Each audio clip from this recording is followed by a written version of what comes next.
pilot sleep behavior across time during ultra-long-range flights.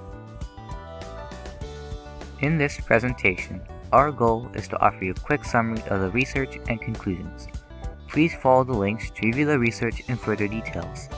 Thanks to all the authors and publishers for making this research public, thereby advancing science and innovation. Please like, share, and subscribe.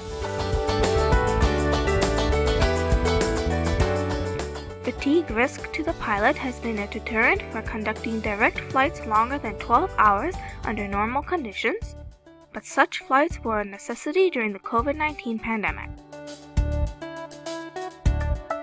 20 pilots flying across 5 humanitarian missions between Brazil and China wore a sleep tracking device called the Zulu Watch, which has been validated for the estimation of sleep timing, sleep onset and offset, duration, efficiency, and sleep score, wake interrupted, light, or deep sleep, throughout the mission period.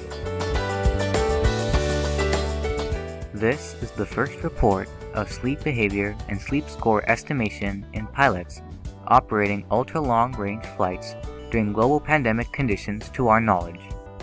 Pilots tended to sleep during local night despite being instructed to adhere to home base time schedule and having to coordinate sleep opportunities with their co-pilots. In conclusion, these analyses can help inform the management of fatigue risk in the planning or future ultra-long-range flights or pandemic flight conditions.